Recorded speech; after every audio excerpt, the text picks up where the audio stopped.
পরবর্তী division bench নির্দেশ দিয়েছে যে স্কুল সার্ভিস কমিশন উচ্চ প্রাথমিকের মামলায় যে আফটার ইন্টারভিউ ওএমআরসির রিয়াসেস করে যে 1463 জনকে বাতিল করেছিল, স্কুল সার্ভিস কমিশনের এই ডিসিশনটি, এই সিদ্ধান্তটি ভুল ছিল এবং সেই ভুলটিকে রেকটিফাই করে মহামান্য বিচারপতি নির্দেশ দিয়েছেন যে 1463 জনকে আফটার ইন্টারভিউ ওএমআরসির রিয়াসেস করে তাদের বাতিল করা হয়েছিল, মেরিট লিস্টের বাইরে রাখা হয়েছিল, তাদের মেরিট লিস্টে আবার ইনক্লুড করতে হবে।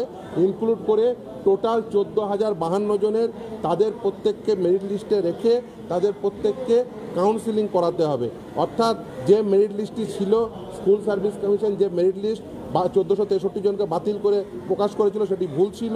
এই 1463 জনকে ইনক্লুড করে নতুন করে মেরিট লিস্ট দিয়ে তাদের আবার কাউন্সিলিং করাতে হবে 4 সপ্তাহের মধ্যে। 4 সপ্তাহের মধ্যে মেরিট লিস্ট এবং তার পরবর্তী 4 সপ্তাহের মধ্যে কাউন্সিলিং। অর্থাৎ স্কুল সার্ভিস কমিশনের যে ডিসিশন, আগেও যেমন ওরা ভুল করেছিল, এই আপার প্রাইমারি ক্ষেত্রে আবার ভুল করেছিল, সেটা প্রমাণিত হলো যে 1463 জনকে বাতিল করেছিল শুভঙ্কর সহ এই 1463 জনকে তাদের প্রত্যেককে আবার মেরিট লিস্টে ইনক্লুড করতে হবে। প্রায় 10 বছর ধরে মামলা চলেছে, এবার কি জট কাটলো নাকি আবার সুপ্রিম কোর্টেও যেতে পারে? দেখুন, মেরিট লিস্ট প্রকাশ না হলে ততক্ষণ বলা সম্ভব নয়। যদি কেউ বঞ্চিত হয় নিশ্চিতভাবেই তাহলে উচ্চতর ফোরামে যাবে, কিন্তু নিশ্চিতভাবে যতক্ষণ পর্যন্ত, কারণ মেরিট লিস্ট প্রকাশ করতে বলেছে আদালত, মেরিট লিস্ট প্রকাশ করতে বলেছে, সেই মেরিট লিস্ট অত্যন্ত গুরুত্বপূর্ণ। আমরা যেটা বারবার বলেছি যে স্কুল সার্ভিস কমিশনের যে কন্ডাক্ট, সেটা যে বারবার ভুল হয়, সেটা এর আগে এই মেরিট লিস্ট বাতিল হয়েছিল। বিচারপতি মৌসুমী ভট্টাচার্য গোটা মেরিট লিস্ট বাতিল করেছিলেন। সেই বাতিল হয়ে যাওয়ার পরে আবার নতুন করে যে মেরিট লিস্ট দেয় সেখানেও তারা ভুল করে এবং সেটা আজকে আবার প্রমাণিত হলো যে স্কুল সার্ভিস কমিশন আবারও ভুল করেছে। তাই 1463 জনকে যারা বাতিল করেছিল তাদের ইনক্লুড করে আবার নতুন করে মেরিট লিস্ট দিতে হবে, প্যানেল দেবে। তার এই মুহূর্তে রয়েছেন হাইকোর্ট থেকে আমার সহকর্মী শ্রাবন্তী শাহ। শ্রাবন্তীর সঙ্গে কথা বলবো। শ্রাবন্তী, আপার প্রাইমারি শিক্ষক নিয়োগে ছাড়পত্র দিল হাইকোর্ট। 9 বছর পর আবার আপার প্রাইমারিতে নিয়োগ নিয়ে জট কাটছে তাহলে? নিঃসন্দেহে বলা যায়, এবং শুধুমাত্র এই একটি মামলা নয়, দ্বীপ বেশ কয়েক বছর ধরে, বলা যেতে পারে 2019 সাল থেকে আমরা নিয়োগ প্রক্রিয়ায় একাধিক জট দেখেছি। কখনো রাজ্য সরকার সরাসরি যারা মামলাকারী তাদের দোষেছেন, কখনো পর্ষদের যে আচরণ তা নিয়ে প্রশ্ন উঠেছে। অবশেষে প্রায় 10 বছরের কাছাকাছি হতে চলল এই মামলায়।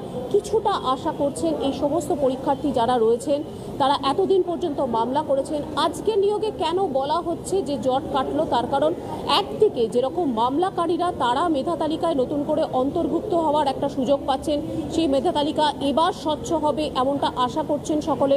অন্যদিকে যারা ইতিমধ্যেই প্যানেলে রয়েছেন, নাম রয়ে গেছে, কাউন্সেলিং হয়ে গেছে, তারা কোন স্কুলে যাবেন এটা পর্যন্ত জানেন, শুধুমাত্র নিয়োগটা হয়নি, তারা কিছুটা স্বস্তিতে থেকে এবার 4 সপ্তাহের মধ্যে তারা নতুনভাবে এই চাকরিতে যেতে পারবেন। এত বছর ধরে যারা লড়াই করলেন তাদের সাথে সরাসরি কথা বলবো। এত বছরের লড়াই, ধর্ণা মঞ্চে তোমরাও ছিলে, আজকের পরে কতটা স্বস্তি? এবং পুজোর আগে নিঃসন্দেহে তোমাদের কাছে একটা বড় খবর। অবশ্যই আজকের দিনটি আমাদের কাছে ঐতিহাসিক, কেন এই নিয়োগ প্রক্রিয়া দীর্ঘ 10 বছর 7 মাস। পরীক্ষা দিয়েছি 16 আগস্ট 2015 সালে, আজ 28 আগস্ট। 9 বছর অতিক্রান্ত আমাদের জীবন থেকে। শুধু মামলায় দেখেছি, আজলাস বদল দেখেছি দিনের পর দিন শুনানি, তারিখ পে তারিখ।